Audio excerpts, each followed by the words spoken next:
गणपती बाप्पा मोरया. आज मी तुम्हाला गणपती जन्माची कथा सांगणार आहे. ही कथा सविस्तर सांगायला गेलं तर खूपच मोठी, पण मी तुम्हाला थोडक्यातही ही कथा सांगणार आहे. नमस्कार मित्रांनो, आजचा दिवस साधा नाही. आज आहे गणेश जयंती. हा तो पवित्र क्षण आहे. त्यातच संपूर्ण सृष्टीला प्रथमच गौरीनंदन गणेशाचे दिव्य रूप दिसलं. भक्तीचा आनंदाचा क्षण प्रत्येकाच्या मनाला भक्तिभावाने ओलावून टाकतो. गणेश जन्मकथा ही केवळ कथा नाही, तर ती एक अद्भुत रहस्य आहे. ते एकताच पापे वितरून जातात. कृपा वर्षावते. म्हणून मी तुम्हा सर्वांना विनंती करते की ही कथा डोळे बंद करून मनपूर्वक ऐका. कारण आज तुम्ही फक्त कथा ऐकणार नाही, तर देवतांचे अनुभव करणार आहात. कथा आवडली तर कमेंटमध्ये जय श्री गणेश असं लिहा. कैलास पर्वत येथे देवी पार्वती आणि भगवान शिवजी निवासस्थान करत होते. एकेकाळी महादेव शिवशंकर ध्यानधारणेत तल्लीन होऊन दीर्घकाल दूर गेलेले होते. तर कैलासावर शांत वातावरणात पार्वती सोबत केवळ नंदी व इतर सेवेकरी होते. त्यांच्या मनात एकटेपणाची भावना दाटून आली. त्यांना मातृत्वाची ओढ लागली. त्यांना असे वाटले की आपल्यालाही लेकरू असलं तर त्याच्यात आपला पूर्ण दिवस जाईल. मग त्यांनी एक मंगल सकाळी पार्वती देवी स्नानासाठी निघाली. त्यांनी हळदीचे पवित्र लेप अंगावर लावले. मंद सुवासिनी चंदन आणि हळदीचा सुगंधात त्या न्हावून गेल्या. त्यांना त्या शांत जलधारेत उभ्या होत्या त्यावेळी त्यांच्या मनात विचार आला की आपण या हळदीच्या लेपापासून एक लहानसा बालक तयार करू शकतो का? त्यावेळी पार्वती देवीने त्यांच्या हृदयात मातृत्वाची तीव्र तळमळाची उसळी मारून आली होती. त्यांनी हळूवार आपल्या अंगावरील सुवर्णतुल्य हळद चंदनाचा लेप गोळा केला आणि त्याच्यापासून एक सुंदर असा बालक तयार केला. त्या बालकाकडे त्यांनी अगदी प्रेमभराने पाहिले. नंतर त्यांच्या स्त्री हृदयाचे वात्सल्य जणू उत्संबळू लागले. त्यांनी डोळे मिटले आणि अंतःकरणाने सर्व शक्ती एकवटली आणि प्राणप्रतिष्ठेचा संकल्प सोडला. त्यांच्या कपाळावर तेजस्वी आध्यात्मिक तप प्रकट झाले होते. शनिदेवी पार्वती ध्यानस्थ झाल्या होत्या.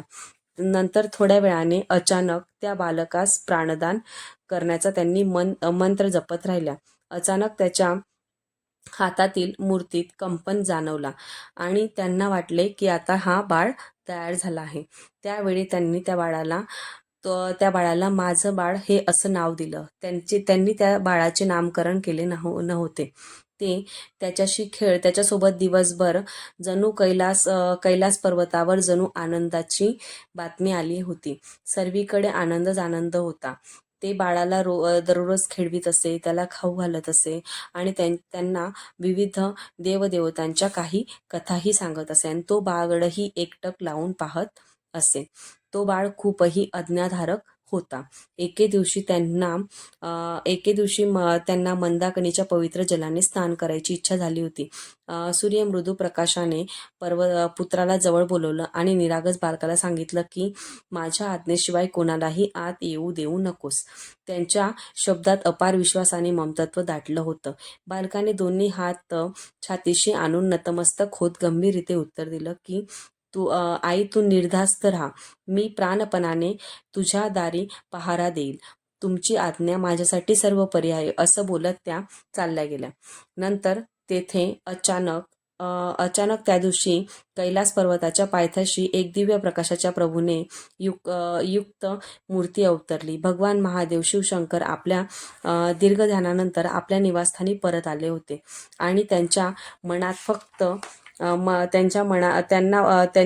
फक्त आपल्या प्रियसी पार्वतीला भेटण्यासाठी ते खूप आतुर झाले होते.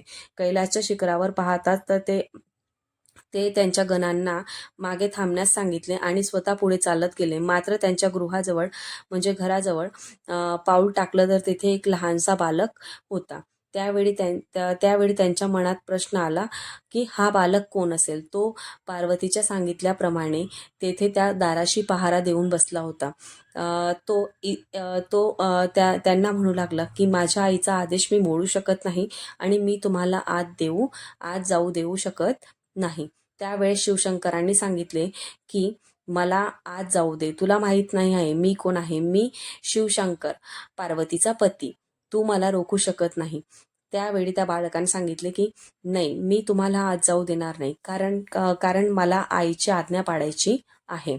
त्यावेळी शंकरांना खूप राग आला. त्यांनी त्यांचे त्रिशूळ उचलून त्याच्या मानेवर आघात केला. त्यावेळी त्याचं धड आणि तोंड हे वेगळं झालं. तेथे सगळीकडे रक्तच रक्त पसरलं आणि अचानक पार्वतीही बाहेर आली. त्यावेळी त्यांनी बघितले की त्यांच्या बालकाचा मृतदेह हा पडलेला आहे. ते बघून त्यांना खूप त्रास झाला. पार्वती देवी त्यांनी रागात सर्व देवींचे रूप घेतले. त्यांचे रूप बघून सर्वजण घाबरू लागले आणि जगाचं संतुलन हे बिघडायला लागलं. साक्षात ब्रह्मदेव या संकटाचा तोडगा काढण्याचे त्यांनी ठरवले. विष्णू देवांना सोबत घेतले आणि अन्य देवही कैलास पर्वतावर जाऊन पोचले. ब्रह्मदेवांनी हात जोडले आणि धीटपणे क्रोधित देवी जवळ गेले आणि म्हणतात, देवी पार्वती, कृपा करून शांत व्हा. आम्ही तुमच्या दुःखात सहभागी आहोत, पण रागाच्या भरात संपूर्ण सृष्टीचा नाश करू नका. सृष्टीत अनेक निरागस जीव आहेत ज्यांच्या या घटनेशी काही संबंध नाहीये, अशी ते विनंती करू लागले. पण पार्वतीच्या नेत्रात अश्रू आणि अग्नी दोन्ही होते. ती केवळ एकच विनंती करत होती की माझा पुत्र मला जिवंत हवा आहे, नाहीतर मी संहार करेन. विष्णूंनी त्यांना सांगितलं की मी तुमचा पुत्र नक्की परत करून देईन. ब्रह्मदेवांनी मान हलवून पार्वतीला सांगितले, तुमच्या पुत्राला जीवनदान मी देईन. त्याला देवांमध्ये अग्रमान दिला जाईल.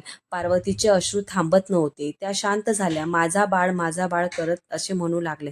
त्यावेळेस आता महादेवांनी पाऊल उचललं आणि पुढे येऊन गंभीरपणे गणांना सांगितलं की तुम्ही त्वरित उत्तर दिशेला जा. जे कोणी सजीव प्राणी तुम्हाला निर्दिष्ट अवस्थेत दिसेल, त्याचे मुख उत्तर दिशेला असेल, त्याची माता त्याच्याकडे पाठ करून झोपली असेल, त्याचे शरीर त्वरित धडापासून वेगळे करून इकडे घेऊन या. ब्रह्मदेव कैलासावरच थांबले होते. यज्ञ मंत्र जपत राहत होते. पार्वती प्रतीक्षेत होती आणि पार्वतीच्या चेहऱ्यावर वेदना आणि महादेवाच्या चेहऱ्यावर अपराधीपणा स्पष्ट दिसत होता. अचानक त्यांनी बघितलं की एक हत्ती तेथे होता. त्याची आई त्याच्याकडे पाठ करून झोपली होती. मग त्यांनी त्या हत्तीचं मुख हे शिर हे धडापासून वेगळं करून त्यांनी ते कैलास पर्वतावर आणलं. कैलास पर्वतावर आणलं. तेथे आकाशात पक्ष्यांचा किलबिलाट आणि गडांचा जयघोष ऐकून आला. शिवगड ते हत्तीचे शिर परत येत होते. पार्वतीला ती वाढवे हत्तीचे शिर पाहताच गोंधळून गेली. पण तिच्या हृदयात आशा पल्लवित झाली की काही स्वरूप असो, तिचा मुलगा तिला परत मिळणार. या आशेने ती हत्तीचे शिराकडे बघू लागले. हत्तीचे शिर हे शिवांच्या पुढे ठेवले आणि विष्णू व इतर देवही अवतरले. शिवांनी त्या तख्तक्षणी आपल्याला मंत्रशक्तीने त्या हत्तीच्या शिराचा आकार थोडा लहान केला, म्हणजे तो त्या लहानशा बालकाच्या धडाशी जुळवला जाईल. ब्रह्मदेव पुढे आले आणि त्यांनी आपल्या कमंडलातून पवित्र जलाचे थेंब त्या शिरावर शिंपडले.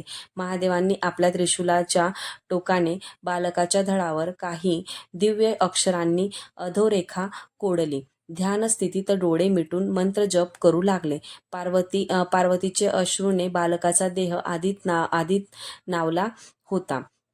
त्या निस्तेज शिरवेहिनी देहाकडे हत्तीचे शिर काळजीपूर्वक जोडले गेले.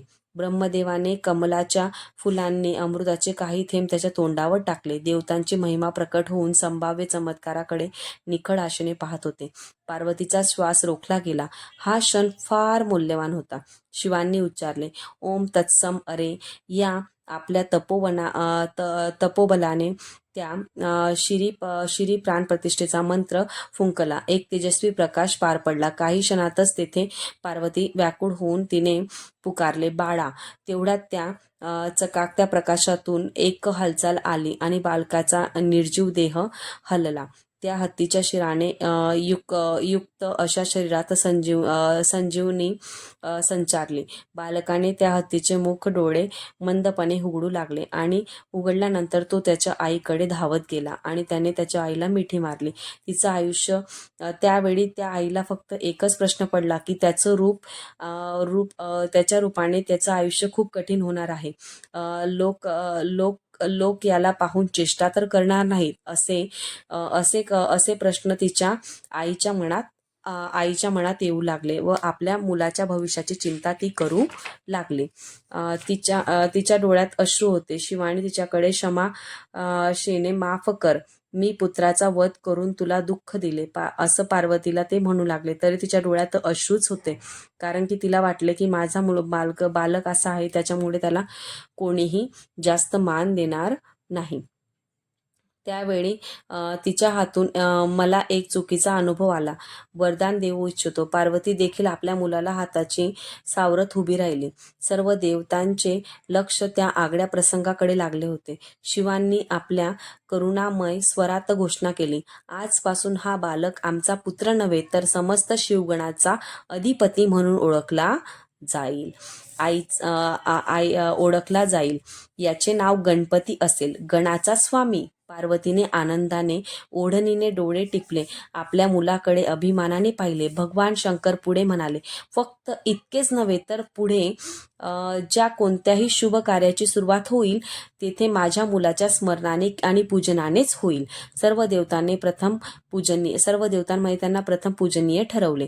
पार्वतीच्या हृदयावर सखळ मळ पूर्णपणे दूर झाला होता. त्यावेळी ते महादेवाकडे पाहून बालकाला काहीसे अद्याप विश्वास वाटत नव्हता. त्याला काही कळत नव्हते. त्यावेळी आई वडिलांचे बोलणे तो ऐकत होता. तिथे अचानक भगवान विष्णूही आले. चारही हस्त आशीर्वादाच्या मुद्रेत उंचावले.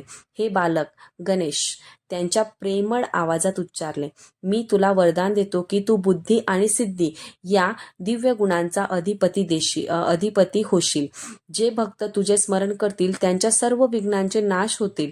तू विघ्नहर्ता म्हणून पृथ्वी तलावर पूजिला जाशील. गणेशाने हात जोडून विष्णूंना विनयाने वंदन केले. ब्रह्मदेव पुढे आले. त्यांनी आपल्या कमंडलेतून पवित्र जलाचे काही थेंब गणेशावर शिंपडले.